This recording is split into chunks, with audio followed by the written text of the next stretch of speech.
감사합니다.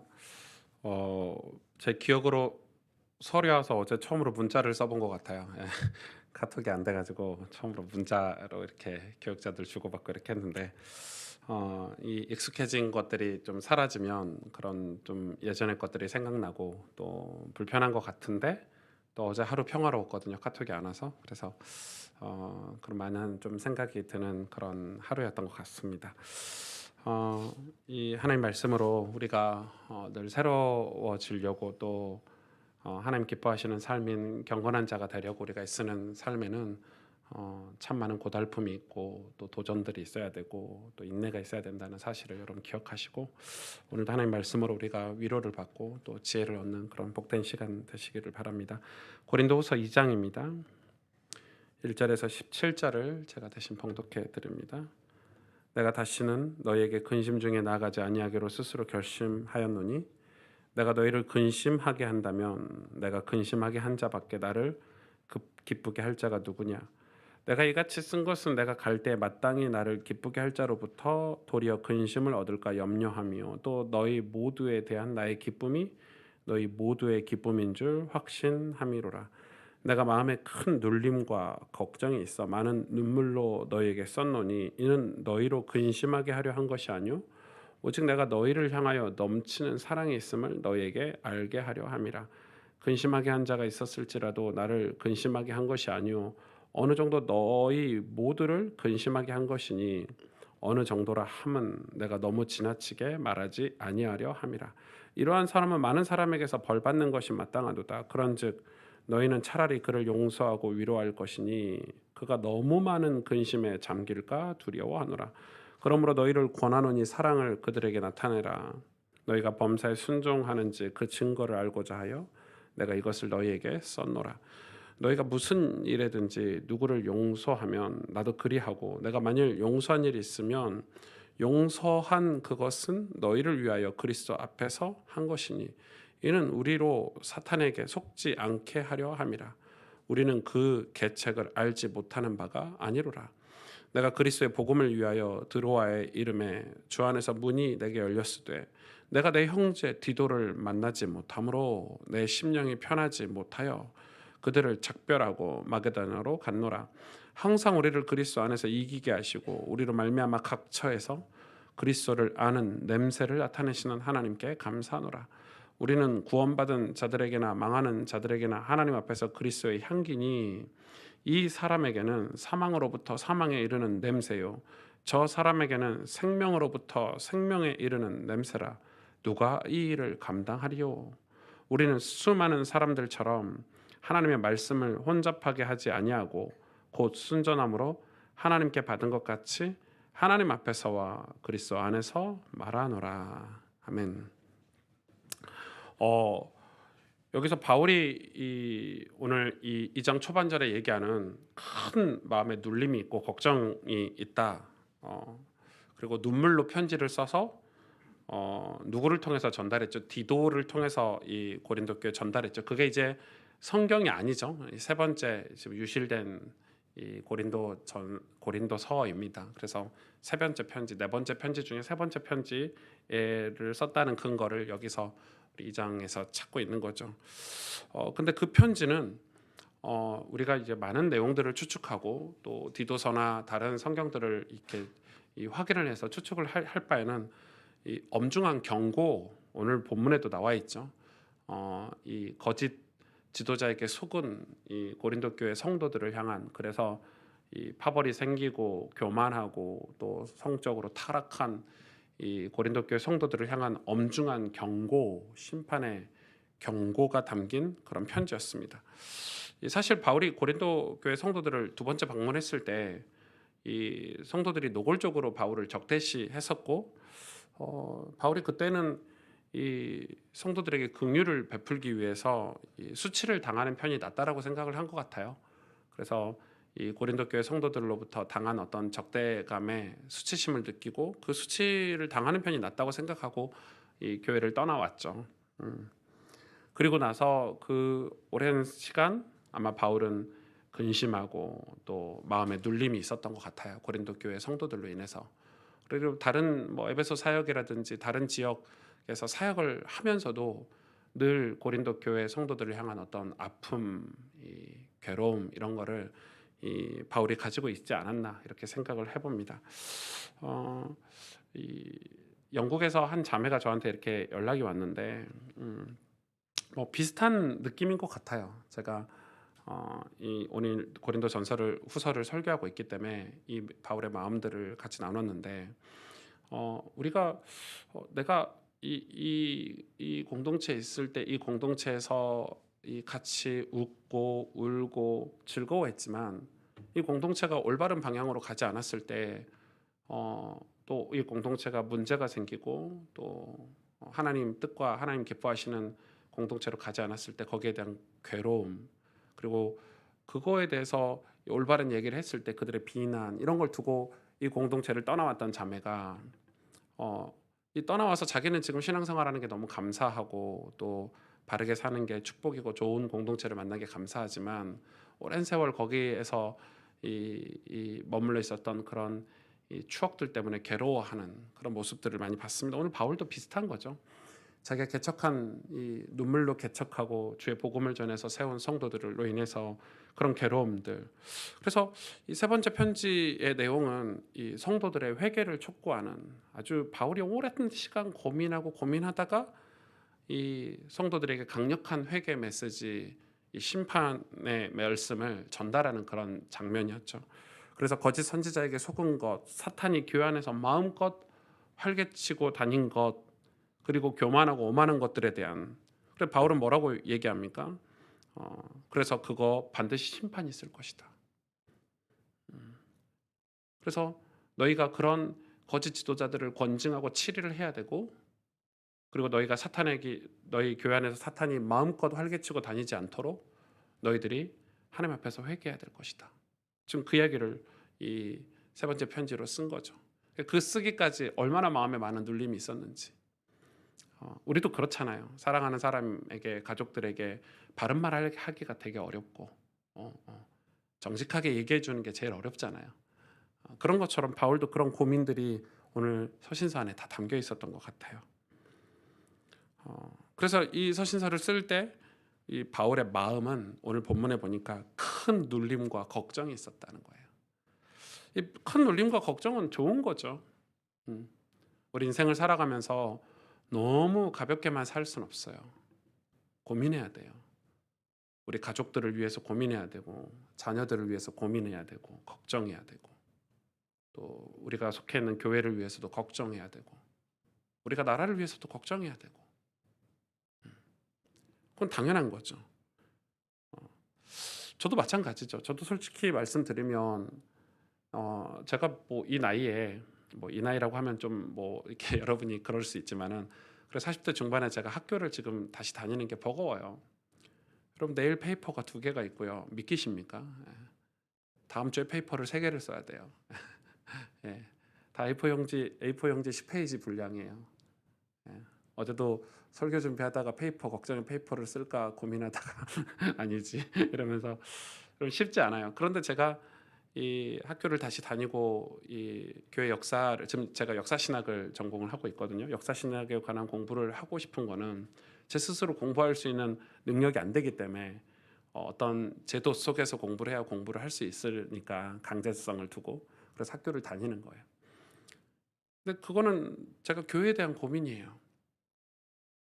어, 여러분 만약에 제가 이 작은 교회지만 가스펠 교회를 목회하면서 제가 올바른게 여러분을 인도하지 못하면 그건 하나님 앞에 큰 죄죠. 저는 그게 너무 두렵거든요. 가스펠 교회 와서 신앙생활하는 분들이 예수님을 올바르게 믿고 정말 여러분이 인생이 끝났을 때 정말 하나님 앞에 다 가기를 원해요. 전부 천국에 입성하기를 원하고 그렇기 위해서는 저희 고민은 그냥 단지 좀 요즘 시대가 이러니까 요즘 교회 문화가 이러니까 요즘 신학이 이러니까 그냥 뭐 흐름에 따라서 살아야지가 아니라 역사도 확인해야 되고 성경에서 말하는 바도 확인해야 되고 어떻게 하면 또 그런 위기와 어려움들을 극복했는지도 살펴봐야 되는 거예요. 그래서 오늘부터 이 클로리 예배가 이제 긴 바이블 스쿨의 여정이 끝나가지고 오늘부터 클로리 예배는 하반기 내내 교회에 관한 내용들을 조금 다루려고 해요. 재밌게 이제 강의도 하고 질문도 주고받고 이 전반적으로 이 교회에 관한 내용을 좀 다루고 11월이 되면 우리 중직자들 또 남녀 여전도회들 우리 청년들 또 좀 이 가능할지 모르겠지만 우리 청소년들이나 초등부 아이들을 대상으로도 우리 클로리 예배 시간에 교회에 관한 이 주제를 가지고 우리가 강의도 하고 특강도 듣고 또 질의문답도 받고 그래, 교회는 어떤 곳인가? 성경에서 말하는 교회는 어떤 곳이고 오늘날 우리는 하나님이 기뻐하시는 교회는 어떤 교회고 우리는 이 교회가 어떻게 되어야 될까 이런 고민들을 조금 같이 나누려고 해요. 그럼 가스펠 교회는 어떤 비전이 있고 어떤 목회 철학을 가지고 목회를 하고 있는가 이런 내용들을 우리 클로리 예배 시간에 하반기 때 다 다루려고 하니까 굉장히 의미가 있겠죠. 우리 교회 비록 작은 교회고 별 볼 일 없는 목회자지만 그래도 한국 교회에 소속된 목회자 중에 한 사람으로서 앞으로 한국 교회에 대한 그런 걱정, 근심도 많고 또 단지 교회 걱정, 근심만 있는 게 아니라 요즘 시대 신앙인들에 대한 그런 모습들, 아주 적나라한 우리의 모습들, 그리고 목회자들의 모습들 그런 게 걱정인 게 사실이죠. 그런 걸 비춰봤을 때 제 모습도 많이 걱정이고 그럼 우리는 어떻게 신앙생활을 해야 되는지 이 바울 서신 그러니까 바울의 목회 서신들이거든요. 다 이런 목회 서신들을 통해서 우리가 하나하나 확인하고 점검하고 그렇게 가야 될 거라고 저는 믿어요.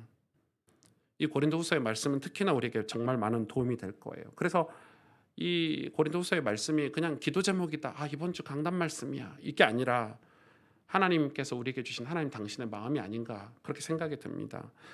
4절에 보니까 내가 마음에 큰 눌림과 걱정이 있어 많은 눈물로 너에게 썼노니 그냥 쓴 편지가 아니에요. 세 번째 서신이 눈물로 썼다는 거예요. 여러분 우리가 누군가를 책망할 때 우리가 자녀들이 올바른 길 안 갈 때 이 자녀들을 훈계할 때 부모님들이 많이 눈물을 흘린다고 하죠.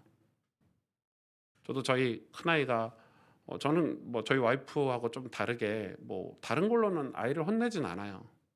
그러나 거짓말하거나 예의 없거나 이건 아빠가 그런 건 잡아줘야죠. 한번 한빈이가 약간 거짓말하고 이랬을 때 호되게 혼냈거든요. 근데 진짜 많이 울었어요. 호되게 혼내면서 아이가 울 때 같이 눈물이 나고 또 아이만의 잘못은 아니잖아요. 그러니까 이 지금 바울이 이 고린도 교회를 책망하는 이 세 번째 서신서를 쓸 때 그래서 뭐라고 얘기하냐면 이 편지는 너희를 근심하게 하려는 것이 아니다. 뭐라고 얘기합니까? 오직 내가 너희를 향하여 넘치는 사랑이 있음을 알게 하려 함이라. 아니 세 번째 서신서의 내용을 대충 추측해 보건대 너희 우상 섬기고 거짓 선지자 얘기 듣고 너희 똑바로 신앙생활 안 하면 심판받을 거야 멸망할 거야 이게 무슨 사랑의 메시지겠어요. 그런데 그렇다는 거예요. 그렇다는 거예요. 많은 성도들이 성경을 읽으면서 감동이 된다고 해요. 그 맞죠? 그런데 여러분 성경을 읽으면서 감동만 되나요? 우리 삶을 돌이켜 회개하면 참 감사하겠죠. 그런데 성경을 읽으면서 그런 마음만 드나요? 하나님의 마음을 헤아려서 하나님 우리를 사랑하시지 이렇게 이게 맞아요. 하나님의 이 성경 하나님의 편지의 내용이잖아요. 서신서 이 성경의 내용이잖아요. 그런데 그렇게 들리지 않아요. 성경을 읽으면 불편하고 읽기 싫고 이걸 어떻게 이걸 다 하라는 거예요. 요즘 시대에. 이렇게 드는 거예요. 제가 이제 40대 접어들면서 건강에 관심이 있어가지고 건강에 관한 책들을 좀 몇 권 읽었는데 그 중에 하나가 일본 사람이 쓴 이 책이에요. 이 책인데 이 식사만 바꿔도 젊어집니다. 좀 젊어져 보려고. 근데 이게 보통 책이 아니에요. 제가 이 책을 거의 한 2번 정도 완독을 했는데 정말 저에게 많은 깨달음을 준 책이에요.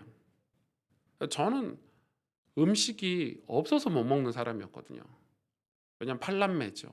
저 팔남매 막내거든요. 시골에서 가난하게 컸죠. 그러니까 뭐 자취 생활도 되게 오래 했어요. 중학교 3학년 때부터 했으니까.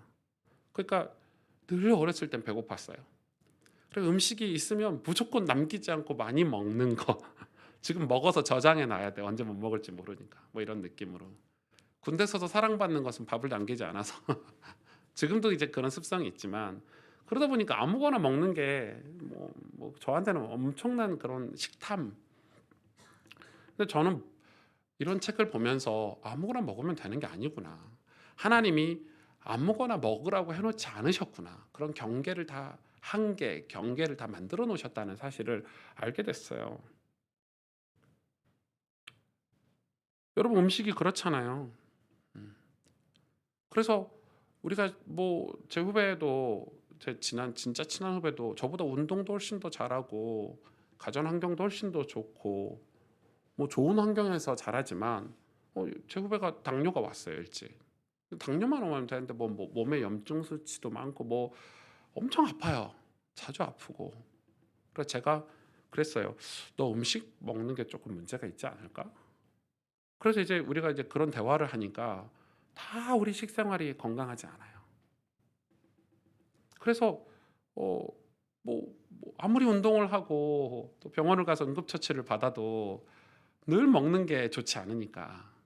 어 음식이 우리 내장에 다 흡수되고 뇌까지 다 흡수되는데, 영양분이. 그러니까 우리가 그걸 잘 모르는 거죠. 이 음식이 어떤 음식인지, 내 몸에 맞는지 틀린지. 여러분, 하다못해 음식도, 육신의 건강을 가져다는 음식도 우리가 잘 모르는데, 영적인 거는요. 사람들이 익숙한 음식을 먹으려고 하지, 익숙하지 않은 음식 잘 모르고 먹으려고 하지 않고, 또 그런 음식을 거부하는 반응이 생기는 것은 오랫동안 내가 즐겨 먹던 뭐 달고 맵고 짜고 뭐 이런 음식들이 익숙하기 때문에. 우리 몸뚱아리도 그런데, 여러분 우리 영혼은 어떨까요? 우리 마음은 어떨까요? 우리의 죄를 당연시 여기고 하나님께서 허락하신 회개는 부당하게 여기는 게 우리 죄인의 모습이죠. 그래서 하나님의 말씀은, 이 성경을 우리를 근심하게 하려는 게 아니에요. 성경을 읽으면서 근심이 되지만 근심하게 하려는 게 아니고, 하나님 당신이 우리를 사랑하시는 그 사랑을 깨닫는 거예요. 마치 부모가 자녀를 양육하듯이 세월이 지나서 자녀들이 부모의 훈계와 부모의, 우리를 향한 부모의 그런 책망들이 사랑이었다는 걸 깨닫듯이, 성도들을 고통스럽게 하려고 성경을 기록한 게 아니고 우리에게 율법을 주신 게 아니란 말이에요. 여러분, 저와 여러분이 하나님 사랑 안에서 자유하기를 원합니다. 그 자유는 우리가 경건한 삶을 사는 거예요. 우리는 경건한 삶으로 돌아갔을 때 하나님 안에서 자유할 수 있어요. 그러면 오늘 바울은 이 교회에 관해서 얘기하고 있는데, 고린도 교회 안에 지금 무슨 일이 벌어지고 있는지 얘기하고 있죠. 이 고린도 교회 안에 지금 사탄이 활개치고 다닌다고 표현을 하고 있어요. 근데 그 사탄이 눈에 보이나요? 그래서 눈에 보이는 존재, 그 사탄의 역할하고 있는 존재가 거짓 지도자들이었어요. 여러분, 교회는 거짓 지도자들. 여러분, 뭐 목사 같은 거짓 지도자라는 탈을 쓴 이 목사를 그 고린도 교회에 얘기하는 게 아니에요. 여러분, 교회 안에 온갖 이념, 사상, 여러분이 읽고 있는 책, 여러분이 보고 있는 유튜브, 그걸 얘기하는 거예요. 고린도 교회 안에 수많은 소문들,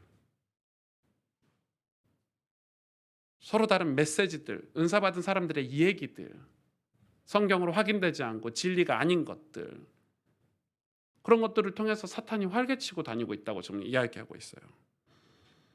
그런데 그 사탄을 내쫓는 방법에 대해서 이 바울이 얘기하고 있는데, 뭐라고 얘기하고 있죠?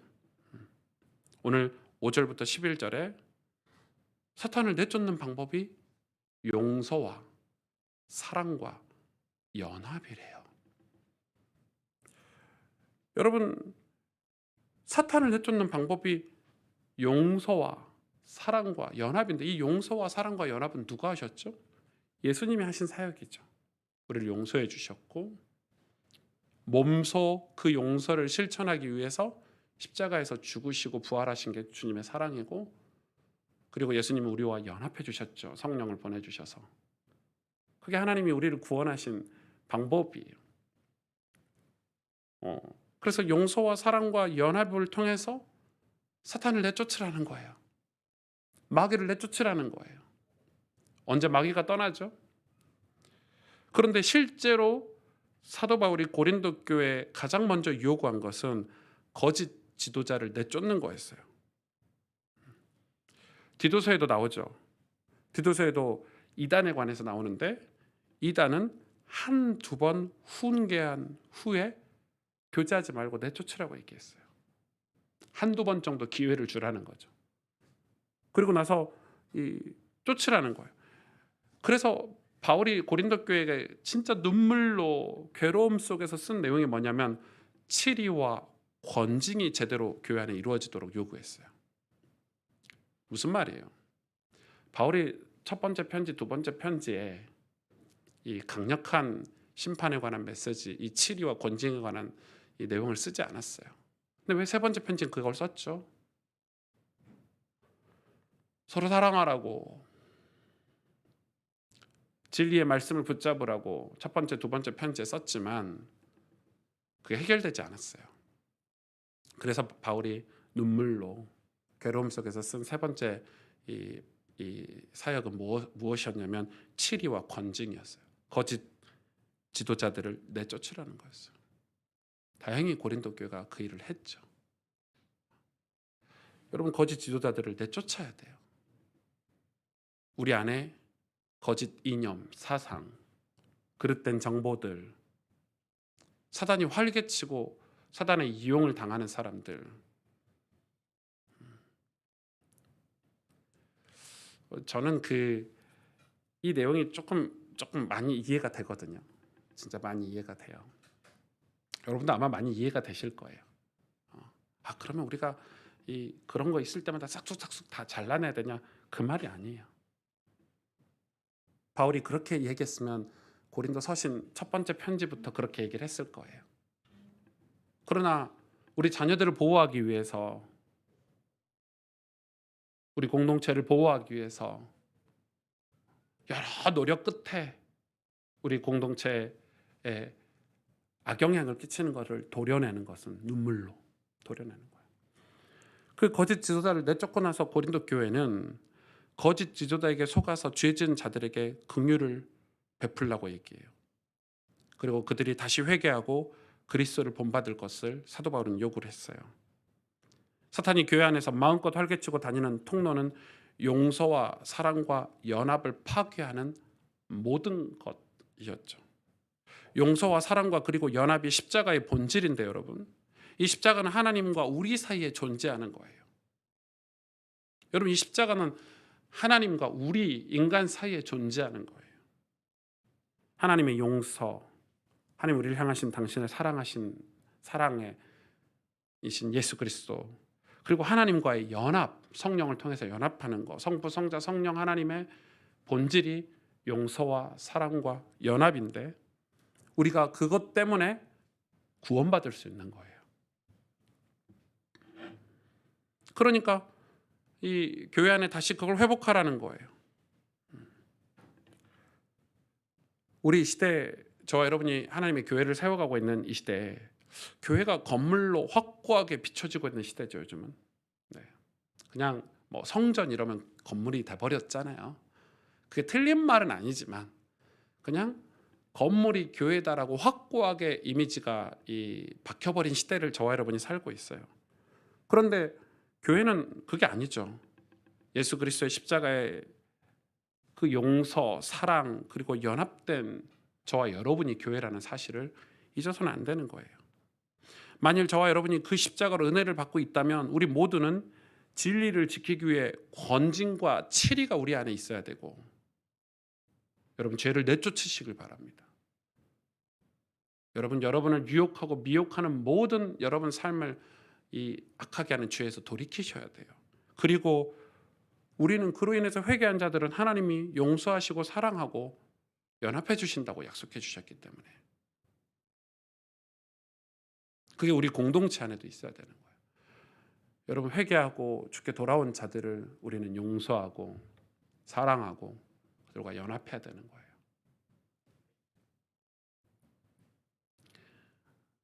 전 저희 교회가 그런 공동체가 됐으면 참 좋겠어요. 우리 사람들이 다 달라요. 우리는 그런 걸로 손가락질 안 했으면 좋겠어요. 저 사람은 뭐 이랬대 저랬대. 과거에 저랬대. 저 사람은 뭐 좀 몸이 불편하대. 저는 우리 이 주일학교 아이들에게도 그런 걸 가르쳐야 된다고 생각해요.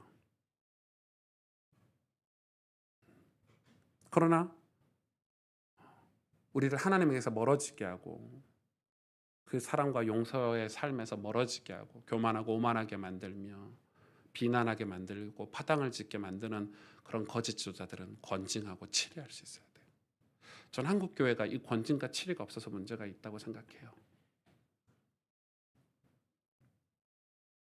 이 균형을 가진 공동체가 돼야 되는 거예요. 그런 일들을 이 사도 바울이 디도서에 아주 자세하게 기록하고 있어요. 이 세 번째 서신을 심부름한 디도서 2장 1절에서 14절에 이렇게 기록하고 있죠. 오직 너는 바른 교훈에 합당한 것을 말하여. 바른 교훈에 합당한 것을 말하래요. 그게 무엇이냐? 2절부터 설명하고 있는 거예요. 늙은 남자로는 나이든 분들은 나이든 남자죠. 절제하며 경건하며 신중하며 믿음과 사랑과 인내함에 온전하게 하고 늙은 여자로는 이와 같이 행실이 거룩하며 모함하지 말며 많은 술의 종이 되지 아니하며 정확히 들으셔야 돼요. 여자가 술이 종이 많이 됐다는 거죠. 그 당시에. 선한 것을 가르치는 자들이 되고 그들로 젊은 여자들을 교훈하되 남편과 자녀를 사랑하며 신중하며 순전하며 집안일을 하며 선하며 자기 남편에게 복종하게 하라. 이는 하나님의 말씀이 비방을 받지 않게 하려 함이라. 너는 이와 같이 젊은 남자들을 신중하도록 권면하되 범사에 내 자신이 선한 일에 본을 보이며 교훈에 부패하지 아니함과 단정함과 책망할 것이 없는 바른 말을 하게 하라. 이는 대적하는 자들로 하여금 부끄러워 우리를 악하다 할 것이 없게 하려 함이라. 여러분 교회 크리스찬을 보고 세상이 악하다, 저 목사 악하다, 와 저 성도들 약하다, 저 교회 악하다 이런 말이 없어야 된다는 거예요. 9절 보세요. 종들은 자기 상전들에게 범사에 순종하여 기쁘게 하고 거슬려 말하지 말며 훔치지 말고 오히려 참된 신실성을 나타내게 하라. 이는 범사에 우리 구주 하나님의 교훈을 빛나게 하려 함이라. 11절, 12절, 13, 14절이 중요하죠.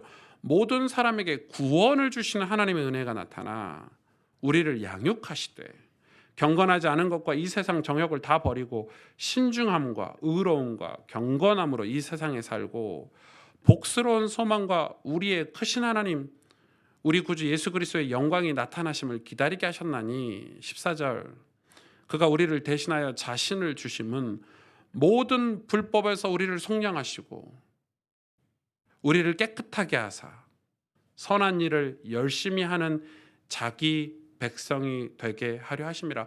우리에게 복음을 주시는 이유, 십자가의 그 사랑과 용서 연합을 우리에게 허락하신 이유는 우리를 불법에서 속량하게 하시고 우리를 깨끗하게 하사 선한 일을 열심히 하는 당신의 백성이 되게 하려고 그러셨다는 거예요. 여러분 이게 우리가 추구하는 거룩한 삶이고 경건한 신앙인의 모습이에요. 저와 여러분이 이처럼 신실한 교회가 되려고 애써야 되고 그렇게 애쓸 때 하나님 우리를 속량하신다고 말하고 계세요. 우리의 모든 달란트, 흔히 우리가 얘기하는 공부하고 자기의 삶을 노력하고 개발하고 우리가 전문적이려고 노력하고 돈을 벌려고 하고 이 모든 걸 포함한 우리의 달란트는 전부 교회의 모습이 되는 거예요. 저는 그게 우리 가스펠 교회의 모습이라고 생각해요. 여러분의 가정이 다른 가정들과 연결되어 있고 여러분의 가정에서 자라는 자녀들이 미래와 연결되어 있고 우리가 서로 용서하고 사랑하고 연합하는 것이 세상에 믿지 않는 다른 영혼들에게 그러하길 바라는 공동체가 돼야 되는 거예요. 그 속에서 우리 교회는 하나님 나라의 한 조각, 한 피스 그렇게 쓰임 받을 수 있고 섬길 수 있겠죠. 저는 이 일이 되게 무모하게 보이고 이 말과 행동을 넘어선 꿈 같은 일이라고 생각하지만 이루어지리라 확신하고 있어요. 왜냐하면 주님이 분명히 요한복음에 말씀하셨어요. 내가 너희 안에 너희가 내 안에 있으면 열매를 맺으리라. 우리가 하는 일이 아닌 거예요. 우리가 하는 것 같지만 우리가 최선을 다해서 이 믿음의 삶을 사는 것 같지만 사실은 열매는 하나님께서 맺혀주시는 거예요. 주님이 우리 안에 있고 내가 주님 안에 있으면 열매를 맺혀주시겠다고 약속하셨잖아요. 그렇게 확장되어 가는 게 하나님 나라예요. 디도서 3장에 보면 3절에서부터 전에는 어리석은 자요 순종하지 아니한 자요 속은 자요 여러 가지 정욕과 행락의 종으로 차. 우리가 다 그랬잖아요. 어리석고 순종하지 아니했고 속은 자였고 정욕과 행락의 종노릇했고 악독과 투기를 일삼았고 가증했고 피차 미워했죠. 그러나 우리 구주 하나님의 자비와 사람 사랑하심이 나타날 때 우리를 구원하시되 우리가 행한 바 의로운 행위로 말미암지 않고 오직 그의 긍휼하심을 따라 중생의 씻음과 성령의 새롭게 하심으로 하셨나니 우리 구주 예수 그리스도로 말미암아 우리에게 그 성령을 풍성히 부어 주사 우리로 그의 은혜를 힘입어 의롭다 하심을 얻었어요. 그래서 뭐 하자는 거죠? 영생의 소망을 따라 상속자가 되게 하려 하심이라. 이 말이 미쁘다 원하건대 너는 이 여러 것에 대하여 굳세게 말하라. 확신을 가져라 이 말이죠. 이는 하나님을 믿는 자들로 하여금 조심하여 선한 일을 힘쓰게 하려 함이라.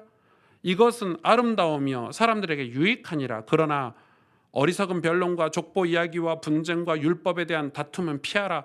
이것은 무익한 것이요 헛된 것이니라. 이단에 속한 사람을 한두 번 훈계한 후에 멀리하라. 이러한 사람은 내가 아는 바와 같이 부패하여 스스로 정죄한 자로서 죄를 짓느니라. 우리 교회는 이 말씀에 순종해야 될 것입니다. 하나님 은혜로 살아야 되고 영생의 소망을 따라 상속자의 삶을 살아야 되는데 이 일에 굳세게 말할 수 있기를 저는 축복합니다. 확신이 있어야 말할 수 있죠. 다른 확신이 아니라 영생의 상속자로서 확신이 있어야 된다는 거예요. 그러기 위해서는 저와 여러분은 우리 인생을 살아가면서 많은 사람들이 전부 말이에요. 뭐 어젯밤에도 손흥민이 경기를 했잖아요. 저는 뭐 이렇게 스포츠를 보진 않아요. 그닥 그 축구를 좋아하진 않기 때문에. 사람들이 다 그 댓글에 보면 손흥민이 좀 열심히 뛰지. 손흥민 보고 여러분이 열심히 뛰지. 코미디도 그런 코미디가 어디 있습니까? 세계 탑 클래스 선수한테 프로 중에 프로에게 동네 아저씨들이 왜 그 패스를 못 받아가지고 뭐 댓글에 여러분 우리 신앙도 그래요. 전부 자기 인생의 심판을 하려고 하거나 아니면 관중이 되려고 해요. 여러분 우리는 경계하는 자가 돼야 돼요. 경기에 들어가서 땀 흘려야 돼요. 우리는 그 게임에 들어가서 선수가 돼야 돼요. 그렇지 않으니까 맨 이 신앙을 다 신앙생활을 보면 다 심판이에요, 자기들이. 혹은 그 돈 내고 관중하는 관중인 거예요. 그러니까 남에 대해서 말도 잘하고 이렇다 저렇다 얘기하지만 실제 땀 흘려서 경기하는 선수는 아닌 거예요. 사도 바울이 디모데에게 우리 보고 경계하는 자가 되래요. 농부가 되래요. 씨를 뿌려보라는 거예요. 애써서 곡식물을 갖고 보라는 거예요. 여러분 우리 인생 안에 들어와서 우리가 그런 신앙생활을 해야 되지 않겠습니까? 그래야 땀 흘린 경험으로 확신할 수 있는 거예요. 그런 사람들은 변론, 족보 이야기, 분쟁, 율법에 관한 내용에 우리가 다투려고 하지 않아요. 경계하는 자는 절대 변론하지 않죠. 족보 얘기를 하지 않아요. 내가 옛날에 말이야 이런 얘기를 하지 않아요.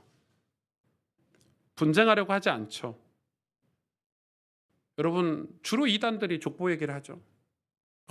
이 사람은 몇 년도에 태어났고 옛날에는 무슨 사역을 했고 무슨 뭘 했고 다 이단들이 하는 얘기들이잖아요. 우리 교주께서 이런 사역을 했고 그래서 그런 이단들 그 교회라고 해야 되나 하여튼 그런 데 가보면 막 그런 거 나열해서 붙여놓고 막 과거에 이런 했고 이 건물 언제 지어졌고 이런 거 다 붙여놓잖아요. 다 족보 얘기 아닙니까? 하지 말라는 거예요. 할 필요가 없다는 거예요. 그러면서 뭐라고 얘기합니까? 그 이단들에 대해서 한두 번 훈계한 후에 멀리하래요.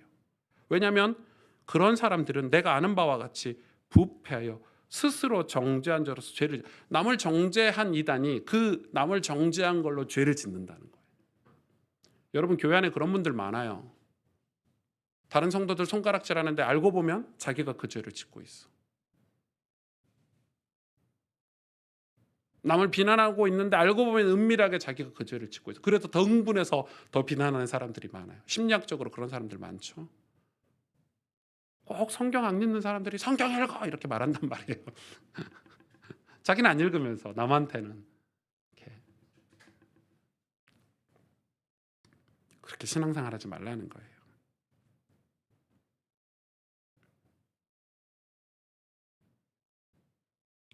우리는 하나님 앞에서 그럼 어떤 존재가 돼야 되냐?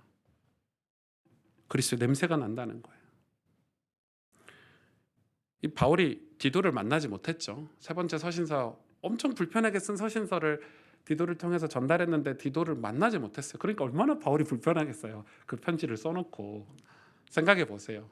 야 똑바로 해 이렇게 써놓고 그 편지를 디도를 만나지 못해서 오늘 12절에 그렇게 기록하고 있잖아요. 내가 그리스도의 복음을 위하여 드로아의 이름에 주 안에서 문이 내게 열렸을 때 다른 문이 열려버린 거예요. 그래서 다른 데로 가버린 거예요. 그래서 13절에 내가 내 형제 디도를 만나지 못함으로 내 심령이 편하지 못하여. 이거는 바울이 완전히 인간성을 얘기해 주는 거예요. 그 당시 상황을. 디도를 만나서 고린도 교회가 어떻게 됐는지 들어야 되는데 근데 어떻게 됐죠? 고린도 교회가 회개했잖아요.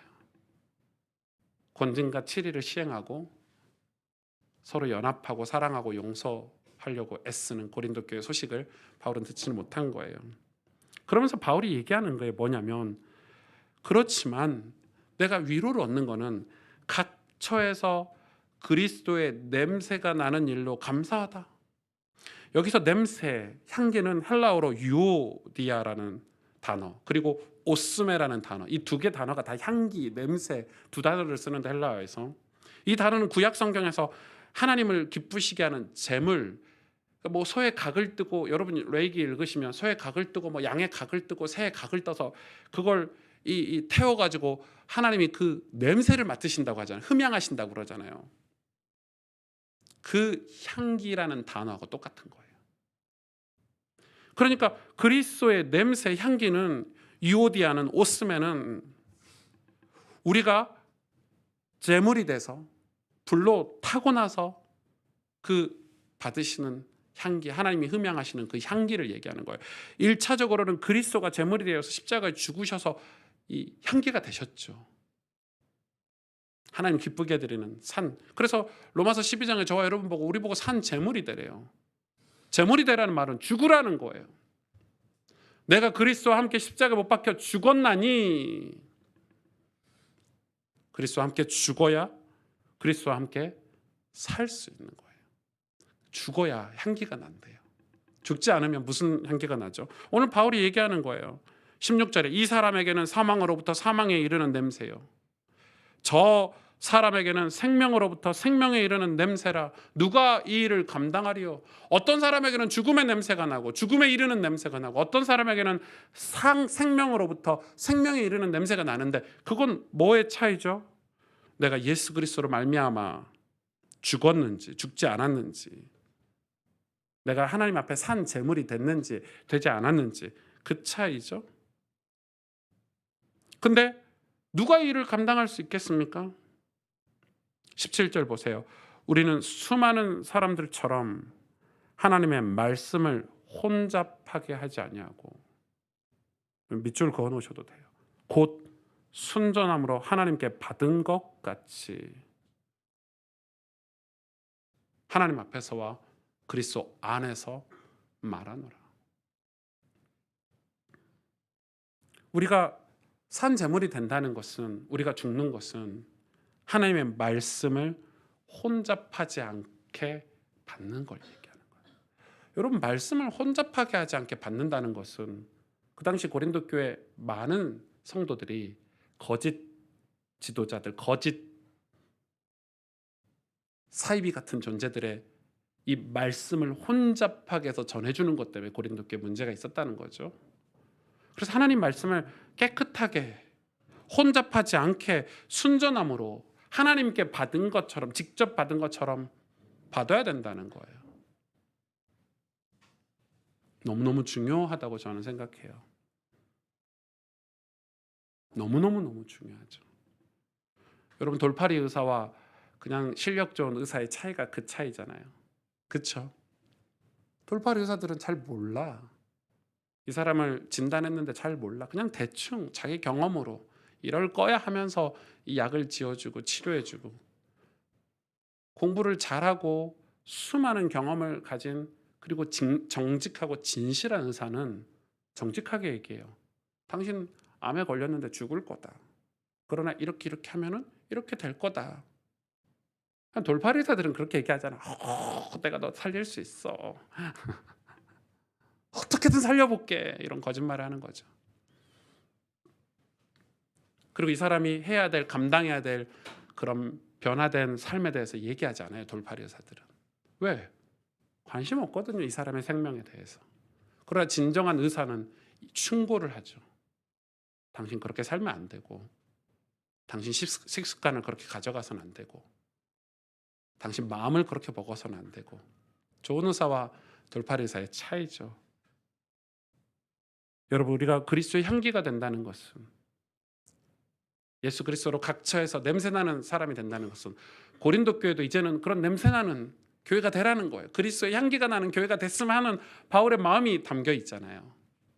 각처에서 그런 냄새나는 사람들이 나오는데 고린도 교회에서도 그리스도의 향기가 나는, 그러기 위해서 너희가 하나님 말씀을 혼잡하게 하지 아니하고 순전함으로 하나님께 받은 것 같이. 어떤 마음으로요? 두려운 마음으로 하나님 앞에서와. 어떤 걸로요? 그리스도 안에서. 여러분, 우리는 죽는 것 같지만 완전히 살게 될 것이고, 우리는 고난당하는 것 같지만 완전히 승리하게 될 것입니다. 그게 기독교 신앙의 비밀이고 십자가의 비밀이지 않습니까? 누가 이 일을 감당하리요? 여러분, 누가 이 세상에서 그리스도의 냄새나는 사명을 감당할 수 있겠습니까? 누가 생명에서 생명으로 이르게 하는 교회가 될 수 있겠고 신앙이 될 수 있겠습니까? 하나님 말씀을 혼잡하게 하지 아니하고 순전함으로 받는 사람이에요. 교회는 끊임없이 그 노력을 해야 된다고 저는 생각합니다. 하나님 말씀 우리가 그대로 받아서, 예 주님, 예 주님. 목사님, 시대가. 아니요. 요즘 목회는 그렇게 하는 거 아니라니까요. 예, 알겠어요. 우리는 말씀을 보고 하나님이 뭐라고 말씀하시는지를 귀담아 들어서, 그래야 생명에서 생명에 이르게 한다는 것입니다. 주님의 용서와 사랑 그리고 연합함이 우리에게 있어서 주님의 말씀을 신실하게 주님의 말씀으로 양육을 받고, 또 주어진 삶에서 주님을 사랑하고 주님을 섬기며 그리스도의 향기가 되는, 그리스도의 냄새나는 각처에서 그런 저와 여러분이 되시기를 주님의 이름으로 축복합니다. 같이 기도하겠습니다.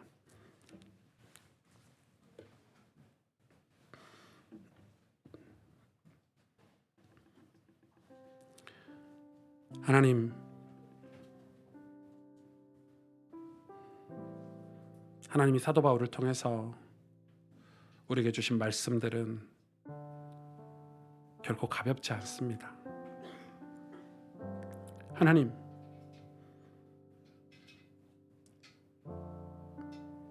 바울이 마음의 눌림과 근심으로 눈물로 쓴 이 고린도서의 말씀이 우리를 살리는 말씀임을 우리가 믿습니다. 우리 교회는 이 말씀에 순종할 것입니다.